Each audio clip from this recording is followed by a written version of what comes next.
ಪುನಃ ನೀರು ತುಂಬಿಸಬೇಕು ಮತ್ತು ಎಲ್ಲ ನೀರಿನ ಶೇಖರಣೆಗಳನ್ನ ಮರೆಯದೆ ಮುಚ್ಚಿಡಿ. ಮನೆ, ಶಾಲೆ ಹಾಗೂ ಎಲ್ಲ ಸರ್ಕಾರಿ, ಖಾಸಗಿ ಕಚೇರಿಗಳು ಹಾಗೂ ಸಂಸ್ಥೆಗಳ ಒಳಾಂಗಣ ಹಾಗೂ ಹೊರಾಂಗಣಗಳಲ್ಲಿ ಘನತ್ಯಾಜ್ಯ ವಸ್ತುಗಳನ್ನು ವಿಲೇವಾರಿ ಮಾಡಿ ಹಾಗೂ ಘನತ್ಯಾಜ್ಯ ವಸ್ತುಗಳಲ್ಲಿ ಮಳೆ ನೀರು ಸಂಗ್ರಹವಾಗದಂತೆ ನೋಡಿಕೊಳ್ಳಿ. ಹಗಲು ಹೊತ್ತಿನಲ್ಲಿ ವಿಶ್ರಾಂತಿ ಪಡೆಯುವವರು, ವಿಶೇಷವಾಗಿ ವೃದ್ಧರು, ಗರ್ಭಿಣಿಯರು ಹಾಗೂ ಮಕ್ಕಳು ಸೊಳ್ಳೆ ಪರದೆಯನ್ನ ಬಳಸಬೇಕು.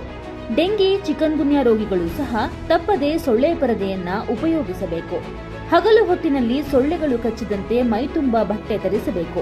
ಸೊಳ್ಳೆ ಪರದೆ, ಸೊಳ್ಳೆ ಬತ್ತಿ, ಮುಲಾಮು, ದ್ರಾವಣಗಳನ್ನು ಬಳಸಬಹುದು.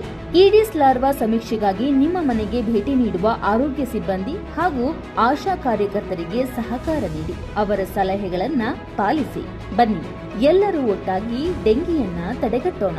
ಸಮುದಾಯದೊಂದಿಗೆ ಸೇರಿ ಡೆಂಗಿ ಜ್ವರವನ್ನ ನಿಯಂತ್ರಿಸೋಣ.